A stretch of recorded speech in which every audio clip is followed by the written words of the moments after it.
how does it actually feed, how does it keep the lights on in this room? Because we rely on it. So one of the challenges of explaining the 500 kV system is there's not many substations. So if you think about a substation,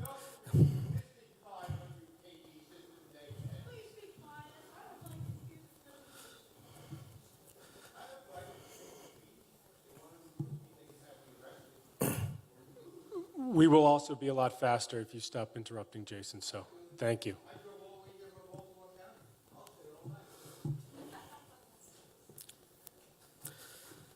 okay.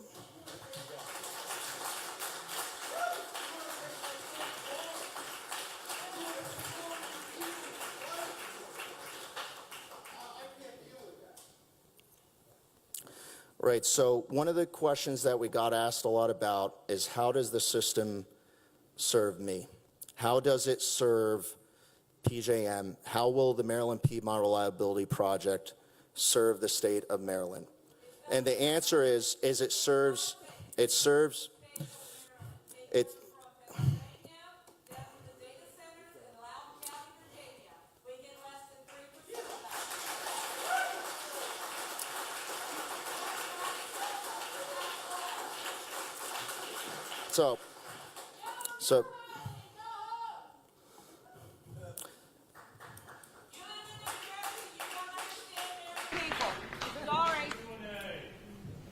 all right, so I'm going to finish this slide. So what you are seeing on the slide here, and I would like to be able to get through this for the people who would like to listen to the presentation, please. Okay? And thank you. Thank you. So what I would like to do is get through this slide. So what you're seeing on the screen here, and this is an image that I've taken that is publicly available that we could share. It's actually off of one of Maryland's government websites. But in any case, if you take a look, it's a little busy, which is why it was always difficult for me to show this previously, but I'm going to try, and I'm going to do it because I want to show you how our system works. We all rely on the 500 kV system. There are not that many substations in the 500 kV system. A substation is basically an exit ramp, if you want to think about it like that. Sometimes a 500 kV line could literally go 40 miles past your house to drop into a substation, and then the electricity actually backtracks on smaller voltage lines to feed your homes. That's the way it works in Maryland. That's the way. There's no other substations in between, so Maryland gets nothing. So if you take a look at the map and you see where the D in Maryland is, and you see to the right of that D, you will see a pink line. That pink line is that single 500 kV line that I showed on the previous slide. And what you'll see from those pink red lines is they actually go into these smaller white dots. Each of those white dots is where a substation is. And so what happens is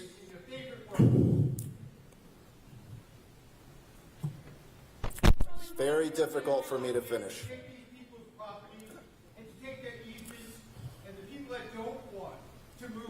Don't want power lines by their housing. Are you going to take their property with eminent domain if it comes down to that? That's all we're really interested in. I think that is the biggest question. As I've said before, we don't want to use it. It is last resort. It is a last resort. No one could ever answer it. It's last resort. There is no last resort. Eminent domain is a federal thing, and you cannot do it through the states because the states is republic. We are ran as a republic, not a democracy. We are individually states that are overseen by the federal government, which means our states are the ones that you have to get through, but then you have to get through the people too.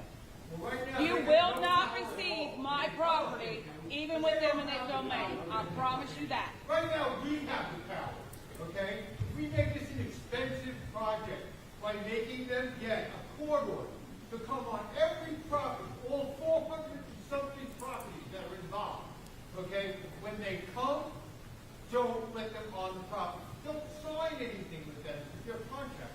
and every contract that they'll make with you is in their favor. It's not going to benefit you one bit. They're going to come on your land, they're going to drill holes, they're going to take soil samples, they're going to do geological surveys from one piece of paper. So I'll shut up now. Just don't sign anything with them. Okay?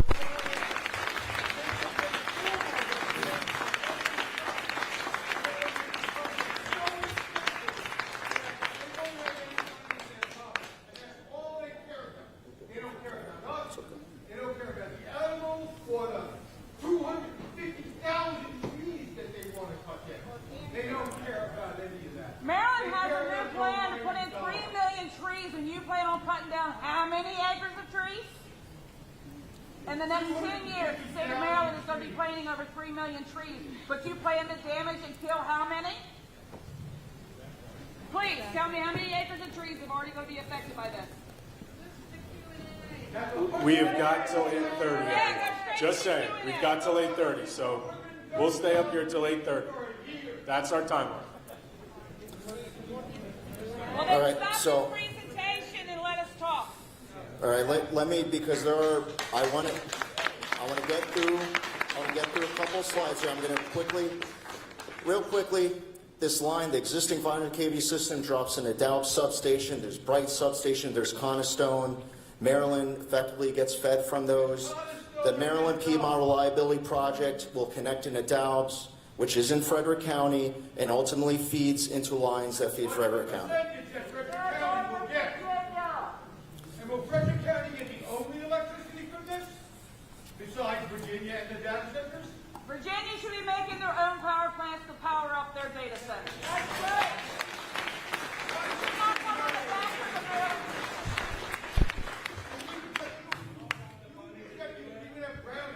You want to hook up over 200 data centers to an extension cord. We don't have brownouts now. Just renting us a brownout. Like I said, Renting us a brownout.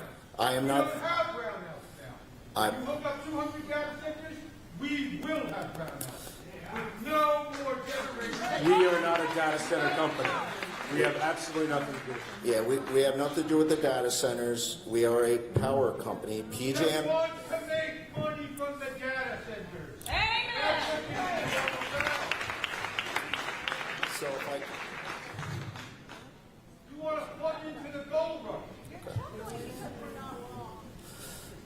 So when we get to there's only a couple slides left. So I just want to talk a little bit about.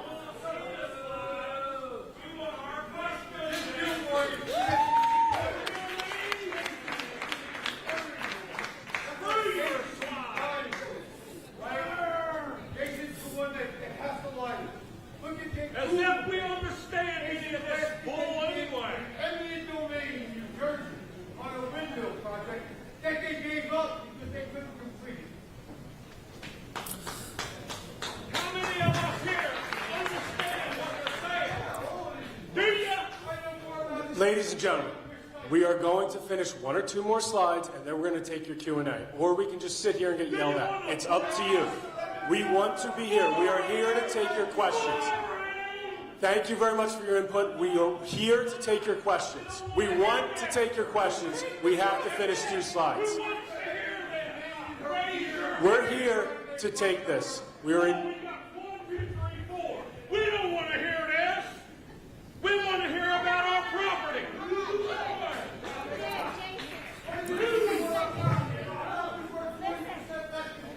Take your power station and go to West Virginia.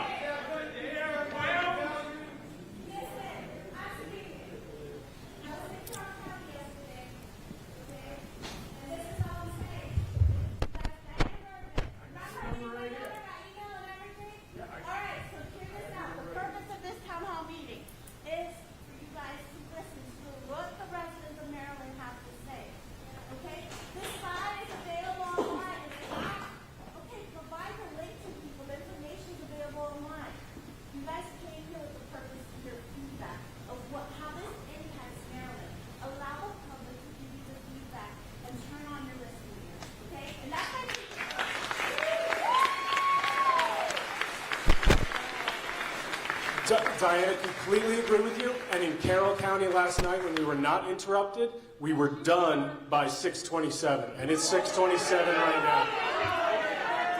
So I'm just saying.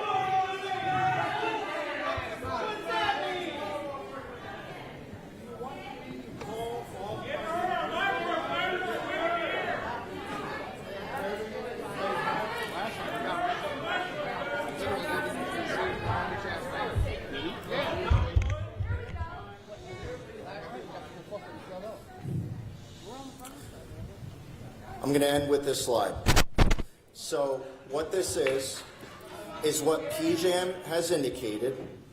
And again, a lot of what I'm telling you is not here, but in any case, 20... The quotes... If you can let me finish, I'm not good at talking and listening at the same time. So, so 2022 window 3. Let me finish this slide, please. If you can let me finish this slide, please, we'll get to the Q&A. All right? So ultimately, PJAM awarded many projects. The Maryland Piedmont Reliability Project is one of those projects. It's the pink line you see on the screen there. There's 5 other companies that were also awarded projects, and PJAM has indicated all of these projects need to be complete by June 1st, 2027. That's what PJAM has indicated. Okay, and we'll open it up to Q&A. Thank you.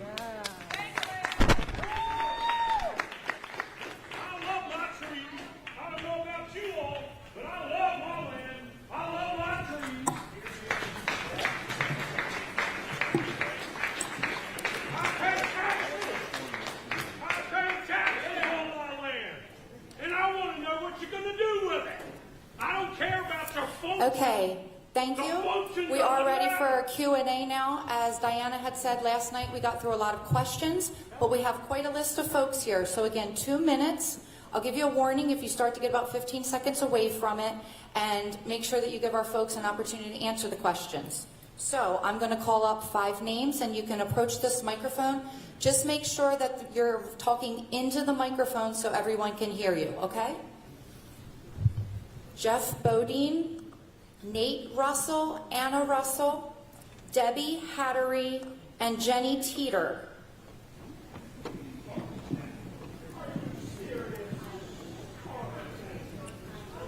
Panelists, I've attended almost all of your meetings, and I can say can you just mention your name Jeff. when you Jeff? Okay, Yep. great.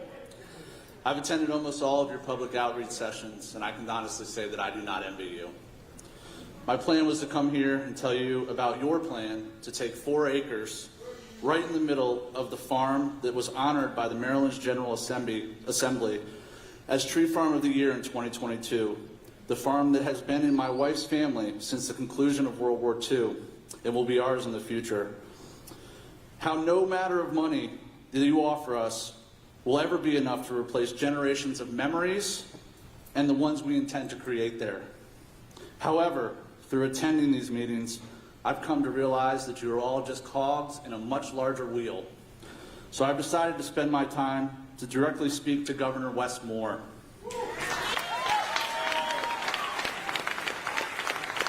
Don't clap yet. Some of you might be mad about this.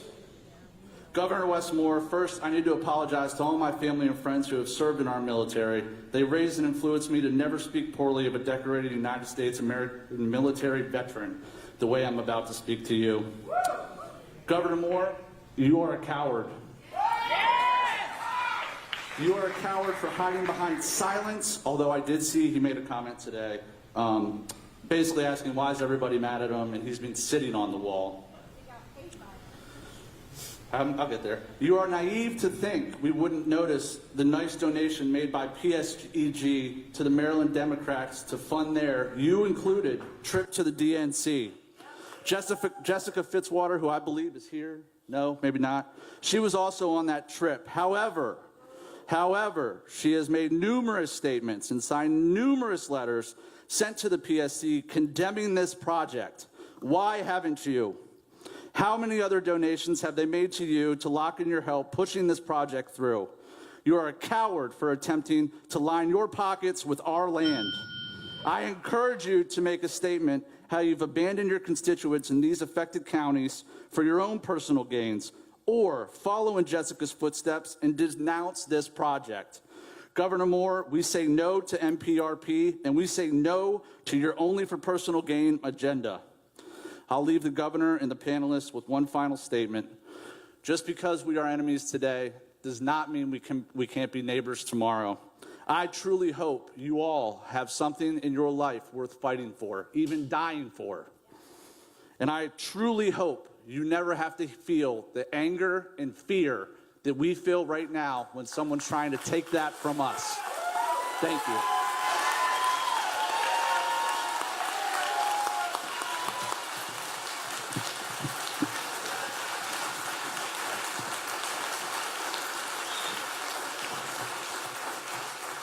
Jeff, thank you for your remarks. Appreciate it.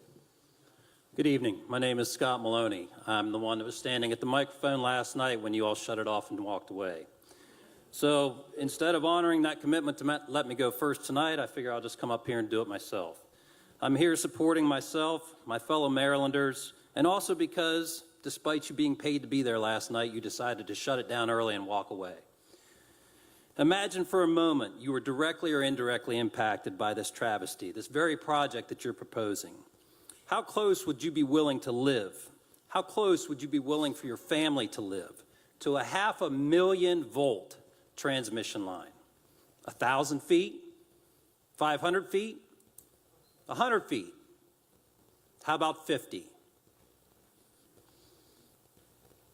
What chance would you be willing to take? What risk would you be willing to accept of cancer in your kids, in your seniors and others? How much of your livelihood, your property and your property's value, your life, your blood, sweat, and tears would you be willing to forgo? Your proposal is roughly 400 feet from my house. It's less than 300 feet from my neighbor's house, whose property you plan to steal. Mine is 20 feet. Four other neighbors' houses whose property you intend to steal are roughly 50 feet. 50 feet, 100 feet, that's a Maryland historic property, and 100 feet, followed by a hard dogleg in an attempt to avoid or circumvent the airport property of Carroll County Airport, but then cutting directly through that property that was funded by an $80 million taxpayer expense to expand that airport. That will then just go to waste. All of these distances are well below the recommended safe distance for a 500 kilovolt line, the recommended minimum of which is 700 to 1,000 feet, and better yet, 1,300 feet. 1,300 feet is the minimum to reduce EMF, electromagnetic radiation levels to the surrounding area. This does not even consider the many historical preservation, conservation, biodiversity, heritage, and other protections and easements throughout this area and Maryland.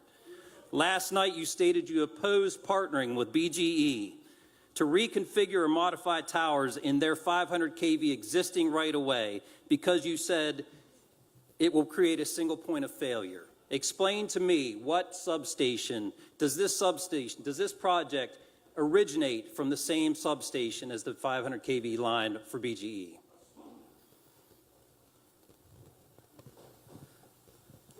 To answer your question, it's all along the same path, but what I meant by Does that it originate was it's from a the single same substation? It's a single tower that could handle twice the amount of power as That's I've not seen. the question. The question is, does the existing 500 kV line from BGE originate in the same substation as this one will? Does it? Yes. The answer is yes. Does it terminate? One of the, depending on which one you're talking about, one of them does. does. It terminate in the same substation, which is the Daub station? The answer is yes. Those sound like single points of failure to me. So there are multiple single points of failure in this system, but you're using that one in particular as your excuse. I could explain that one if you'd I submit to you like. that there is neither public convenience nor necessity for this project. However, there is clearly private convenience for this project. This project is a tremendous transfer of wealth from the public masses to the corporate few, including data centers and PSEG.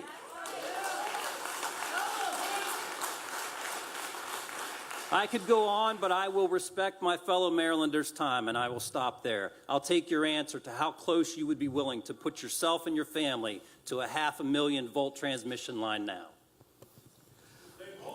As close as the NSC allows. So we have a 150-foot wide right-of-way, and the National Electrical Safety Code says you could be right up against the right-of-way. And to answer your question on the single point of failure, I just want to clarify that, because that question gets asked a lot about use of existing rights-of-ways. When you put multiple lines into a substation, there are ways to separate that via what are called circuit breakers. I won't get too technical, but that is not what I meant. What I meant is that but I understand that, but there are ways that, and I won't get into details about security. There are ways to protect them. I understand, but what I meant, and I'm trying to give you answers to the questions. If you could please let me answer the questions. Single point of failure. What I meant by that, at lower voltages, 230 kV, 138 kV, it is very common to put two circuits on a single tower. And the reason why that's common is because, or why it is allowed, is because there's just not as much power that is transmitted. At the 500 kV level, it is very uncommon to see two circuits on the same tower. And the reason why is a single 500 kV circuit could handle about 4,000 megawatts. You're talking about an 8,000 megawatt tower. That is a lot. That is a significant amount for that circuit to handle in a system that's quite frankly already constrained. And I didn't get to the pricing impacts, but Maryland's system is very constrained today, and those constraints show up in your electric bills today. And that was the only reason why I wanted to get through those slides. But I'll try to at least elaborate on those answers as we go. But thank you very much for the question. Okay, I'm next. So my statement is a little bit different, taking a little bit of a different tact here. Thank you, ma'am. Can you please state your name, sir? If you can be respectful to the lady who wants to speak. My name is Debbie Hattery, and I'm an impacted property owner, Okay. As much as many of the people in here are. But my statement takes a little bit of a different tact, and my statement is directed, or my comments are aimed at the elected officials and the appointed county and state officials, as well as the media covering this issue. And I mean from the governor's office on down to local elected officials. Everyone in this room relies on electricity, but this is not the right way. PSG itself has acknowledged at every meeting this week that when options are raised, they agree they're better solutions. But they've been hired to implement this solution and are doing what they've been told to do.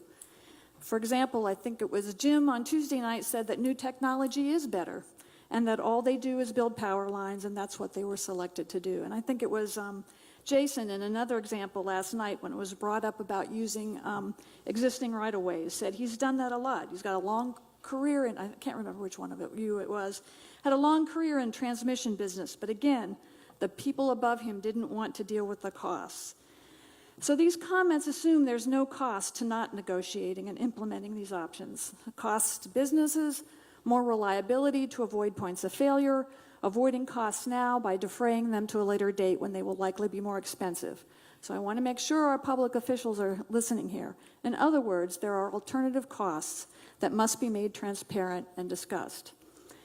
PSG made it very clear that they are pushing decisions regarding these alternative solutions off on you, the public officials and government officials, to solve them.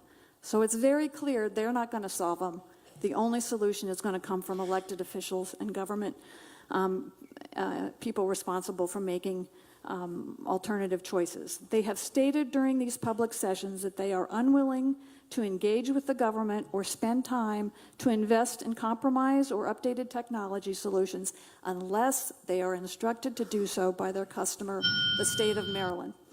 To the people in this room, you must hold government entities and officials responsible to do the right thing by directing the project and not just pay lip service by saying they are against it. To those officials from both sides of the aisle, and they exist on both sides, working on this, I thank you. This project affects all of Maryland, and it will change the entire landscape, not just the properties directly affected. So pay attention to where these officials take actions, and to ensure these alternatives that are currently available and admittedly known to be better get pursued. Importantly, this is not an upgrade to an existing transmission or distribution. This is a new energy project, and because it's new, it's ripe for updated technologies, modernization, and energy-efficient approaches. Again, issues PSG has made clear they agree with, but without government intervention will not change their approach. If nothing else is clear here, PSG is telling us that they need government intervention for anything to change. So let's make sure they get that instruction. And lastly, fear-mongering and spreading baseless claims about costs, limited technology, timeline pressures, and other energy-efficient limits are old, tried-and-true tactics to lay blame elsewhere, to intimidate elected officials and government representatives, and throw doubt on our collective efforts to oppose this project. Listen to the experts at the Stop MPRP has engaged. Stay focused on the process, and where there is action, keep the pressure on elected officials and government representatives. Without government intervention, PSG is not going to be our savior here. Thank you, Ms. Hattery. Thank you, Debbie. It was Debbie, right?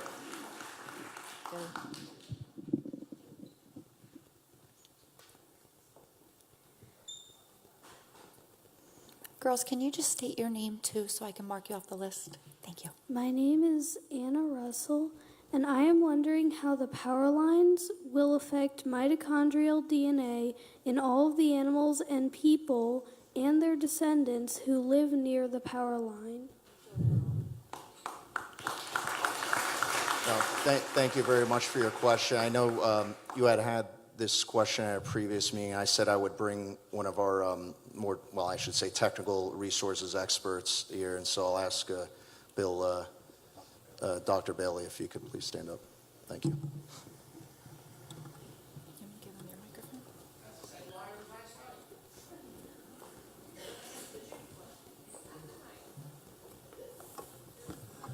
Thank you for your question, and I think everyone is interested in the protection of the environment and public health.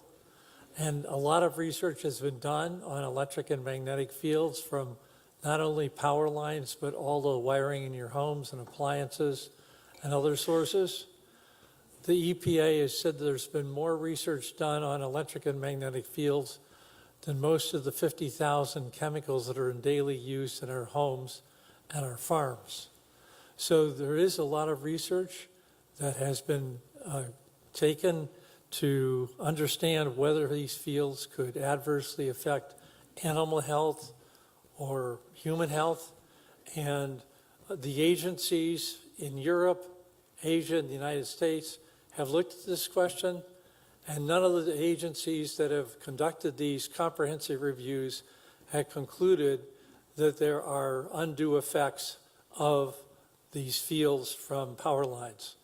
And you have to realize that we have our exposure to electric and magnetic fields, not just from big visible transmission lines like are being proposed here, but from everyday lines that run down our street that carry electricity in our homes and power all of our appliances.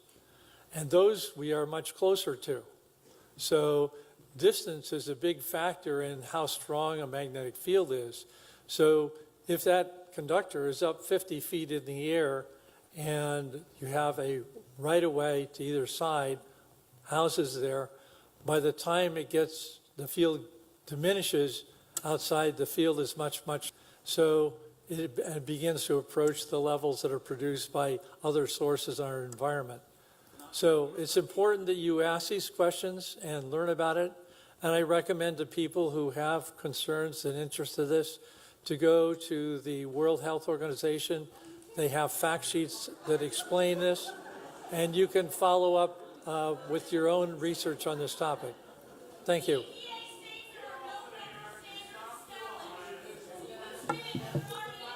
Anna, thank you for your question. Do you have something else to say, hon? Yes. I did my research, and there has been research that states that it does cause problems in the DNA.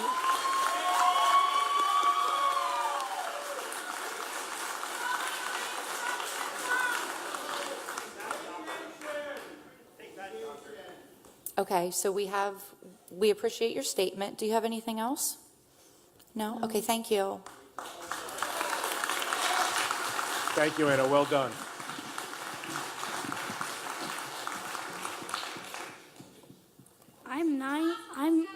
I'm 9 years old. I've spent. I'm sorry, hon. Can you say your name again? I couldn't hear. I'm Nate Russell.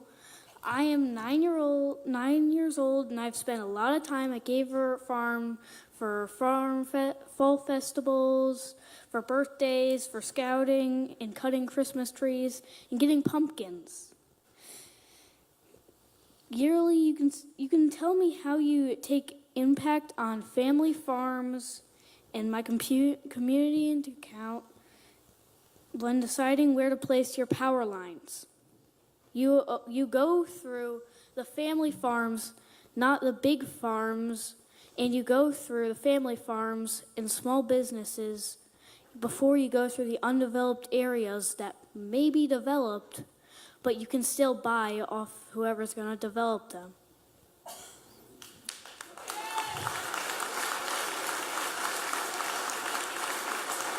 That was a well thought out question, Nate. Thank you.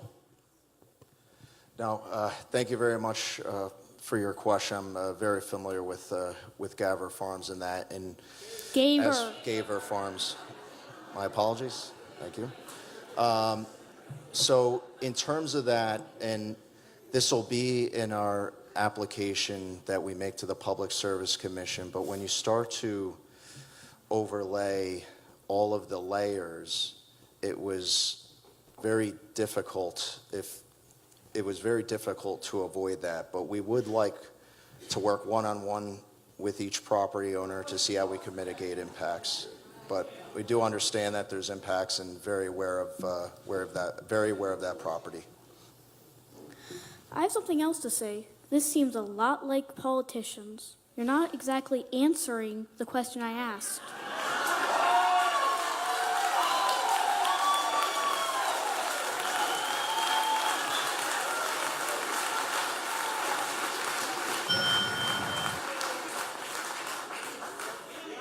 Do you have anything else, Nate? I want my question answered clearly. Why do you choose the small businesses over the places that are undeveloped and you can buy off the owner before they get developed? So that's a very good question. At a high level, when our team was doing the routing process, there were a bunch of criteria, 4 major criteria. Jason, what are the... Money. So, yeah. You also, we'll get... you're also building the lines with no regard for all the people you're cutting the properties into. And you're doing it for the money. You're doing it so you can get money. You're building the power lines for the data center so you can get money. So absolutely understand your concern here. So we had 4 different criteria, right? And we weighted those, and under them were like 76 different things that we needed to look at, right? And people looked at that, and they looked at maps, which they use separate maps than the ones we put up on the website. I think we discussed that last night in Carroll. But what we did is then, like analytics, you look at it, and you see what you're weighting here and what you're weighting there. Bottom line, the final route that we chose had significantly less impacts, you might not believe me, but significantly less impacts of homes within 500 feet. If we were just, one of the things was environmental. If we were just looking out, for lack of a better term, sorry, public affairs here, but birds and the bees and the butterflies and the trees, there would have been a different route. What we were looking at is we settled on Route H because it had less impacts to homes within 500 feet of the right-of-way. So we tried our best. It is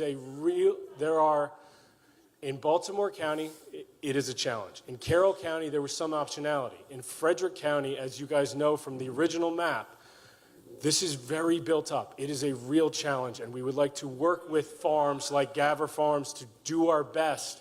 Gaver. Now I'm in big trouble. It's not just Jason. to work with them to see if there's another option, right? Work with the County of Frederick to see if there are other options. And that's part of the process of the PSC, to work with the state, who will work with the county, who will work with us to see if there are better options. But we're here today getting your feedback, and trust me, we've heard you about the I'm going to screw it up again, Gaver Farms. Also, Gaver has trees. They have a Yes. whole tree farm you're planning to cut through, and kids go there for the fall festivals. You want to mess up all their brains so they have cancer for the rest of their lives? There's thousands of kids that go there. Go through the parking lot. I have been there a whole lot of times, and I know just how it is. And when the power lines cut through it, a lot of the crops will be disturbed, a lot of the animals will be disturbed, and also a lot of the wildlife, a lot of the people that go there, the people that work there, and it'll pretty much make Gaver broke because you just want to do your power lines to get you the money when you're making other businesses die because of your business. Yeah, Nate, thank you for your statement. It was very well thought out. I know you've done your studying, and I know a lot of people support you. We appreciate your time in coming out tonight. So we're going to move on to Ms. Teeter, but thank you. It was a great job.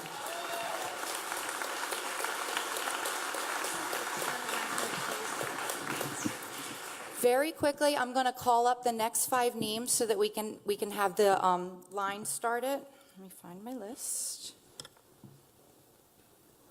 Okay, we have Carl Munder, John Hamilton, Tammy Nail, Mark Ferris, and Jim Averill. You could just line up here. Yeah, if you want to leave a little bit of space so they can see her. Okay. My name is Jenny Teeter, and I'm from Carroll County, and I represent 1,500 Wakefield Valley citizens to protect farmland. Thank you for coming. Your activism is making a big difference. This is wrong on so very many personal fronts and should not be in anyone's backyard. However, I want to go up the food chain a bit, past these guys, and talk about who's at fault for this mess, and too chicken, frankly, to attend these meetings. PJM, Maryland's regional transmission organization responsible for selecting this project, is the most poorly rated regional transmission organization in the entire country. Congratulations. This is due to lack of long-term planning. For example, PJM required only 3 months' notice of retirement of a major energy generating source, Brandon Shore's coal-fired plant. In the meantime, PJM has 3,000 alternative energy generating options sitting in their waiting queue for connection to the grid. Well, Jason said generators are not coming online fast enough and not getting replaced. This is why. PJM has a backup, and you'll find out in a minute how this serves their best interest. PJM is governed by the very utilities it awards contracts to. That's who their board of directors is, not the 13 states that it serves. Legislators, as a matter of fact, recently from the 13-state region penned a bipartisan letter expressing their opposition to PJM's business practices. Other regions have more control over their RTO. PJM's reimbursement increases with the cost of the job, so using old technology like MPRP and purchasing easements from your land is to their financial benefit. The Maryland Office of the People's Counsel believes these perverse incentives must change.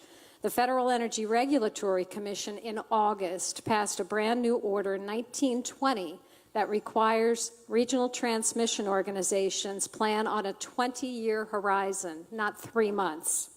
And PJM has appealed having to follow this order and therefore is not required to comply for now. In fact, MPRP may be PJM's last opportunity to rob Marylanders if FERC 1920 is required of them in the future. Does something smell bad about this to you? Yeah. Maryland ratepayers will experience a $1 billion increase in our power bill starting next June. due to MPRP costs, lack of planning on the part of PJM, and having to pay to keep Brandon Shore's coal plant open. Yes, sometimes we have to give up something to serve the greater good. However, Marylanders must not allow destruction of prime farmland, Maryland's #1 industry, for an ill-conceived extension cord across our state to power data centers in Northern Virginia. No, PJM, fresh, healthy food doesn't come from China on the Amazon truck. It comes from your local farm. This state is full of smart, opposed citizens I am proud to call my neighbor. There is nothing stronger than people joined at the heart, determined to find the best solution for Maryland's future. We will see you at the Public Service Commission and, if necessary, in court. In the meantime, neighbors, write letters to the Public Service Commission, join Stop MPRP as a member, and donate toward the legal fight. And most urgently, if you are asked to sign an easement agreement or a non-disclosure agreement by PSEG or their agents, and I would ask you to repeat after me, just say no. Yes.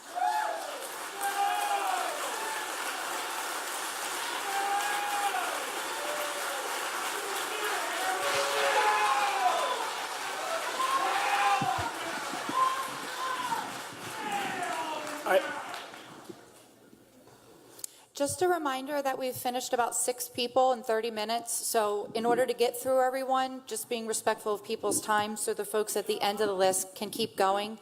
The meeting ends at 8:30. Are you Carl?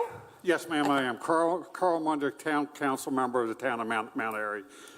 I'm here tonight to talk about the impacts this project will have upon the approximately 10,000 residents of the town of Mount Airy. The town sits upon Pars Ridge and lays in within 2 counties, both Carroll and Frederick. So no matter what county, we're impacted by it. And on a clear day, you can see from Pars Ridge to Frederick, which is approximately 20 to 25 miles, and as far north as Ski Liberty.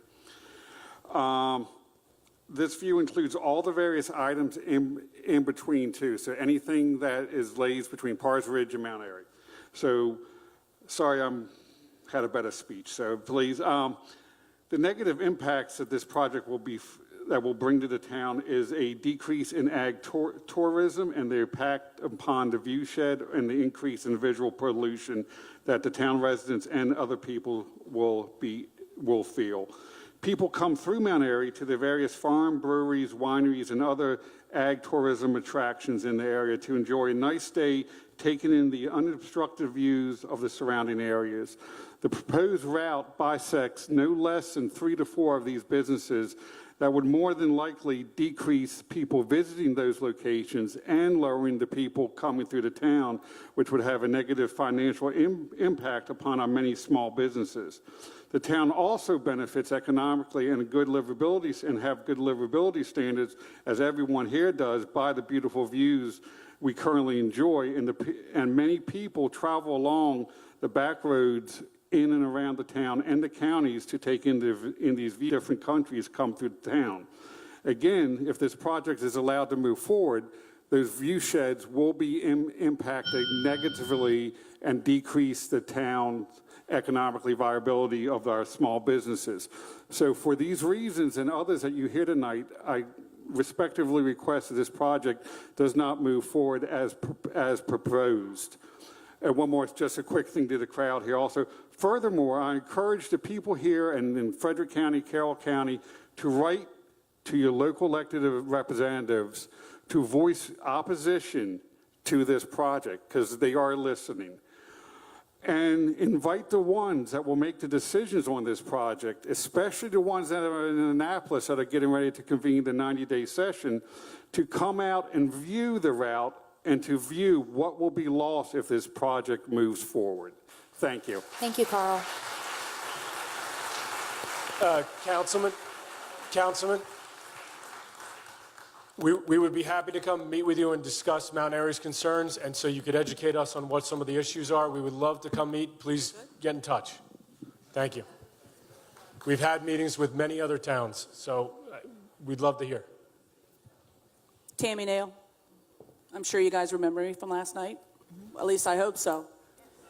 So I just want to kind of recap that for people who are here who wasn't here last night. Did you write that address down I asked you last night? You didn't write it down? Didn't use your pen? I didn't think so. I didn't expect that either. Anyway, my farm is at 7895 Talbot Run Road in Frederick County. I am on one of the back dirt roads and one of the last historic roads. Thank you.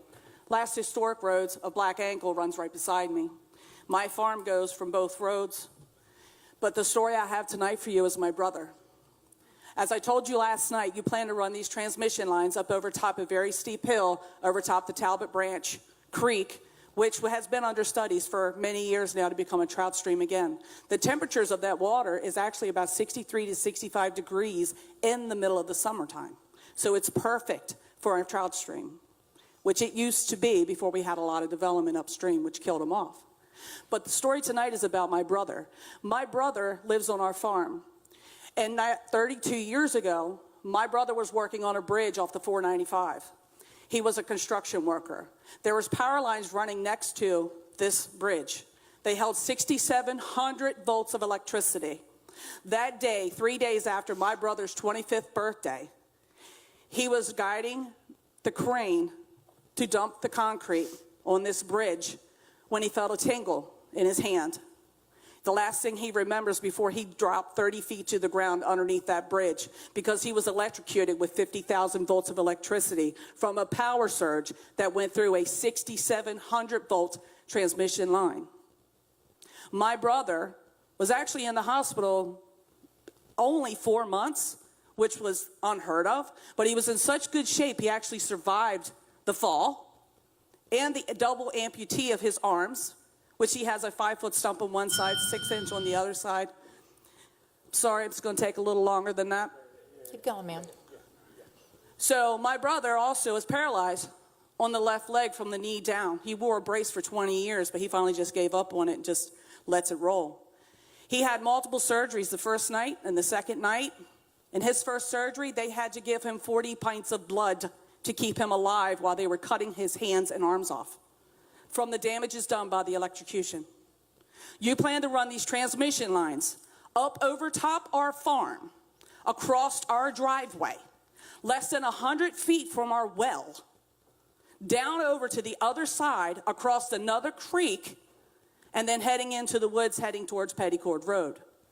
In the process of putting your 500,000 volt line over top our property and our farm, you have put my brother in jeopardy. He has already been damaged enough by the power companies, and it is very disheartening to the fact that you think it's okay to run these lines over people's properties, houses, and livelihoods. My brother told me, as he broke down in tears, how am I going to leave the house with those power lines blocking my driveway? I will be a prisoner in my own home. A prisoner in his own home. So I've told you guys last night, and I will say it again, you will never run those power lines over top my property, ever. I do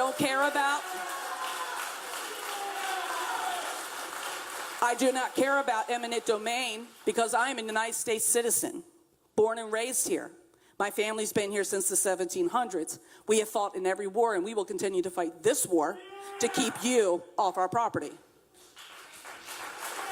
My brother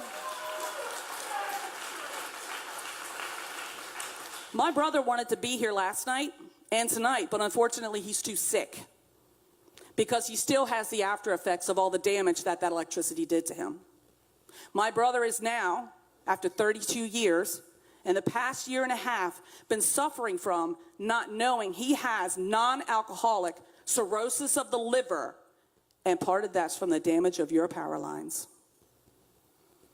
It was supposed to have been 6,700 volts, sir. He was hit with more than 50,000. He was failed on all levels, and I refuse to fail him. I can promise you I will fight you tooth and nail, and you will never step foot on my property.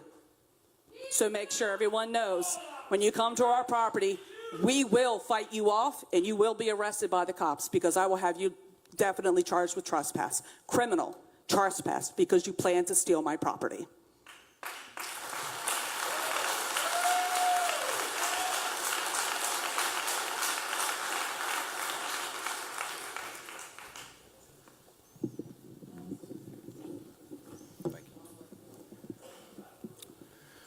My name is Mark Ferris. I live on Talbot Run Road.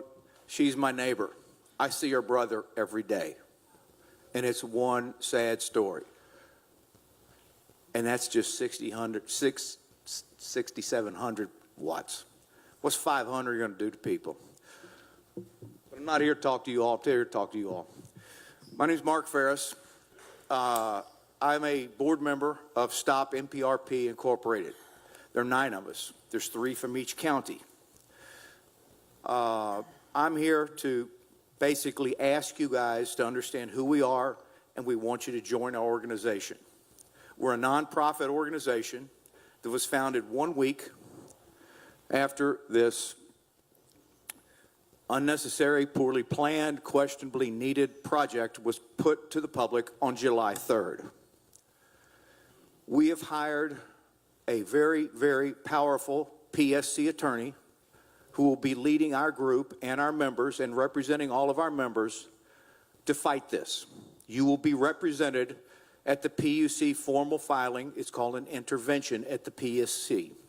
I urge each and every one of you, if you're not a member, please consider joining. We send a newsletter out every evening so you can keep up with everything going on. We send you events, fundraisers. In everything we're doing, we're transparent about it.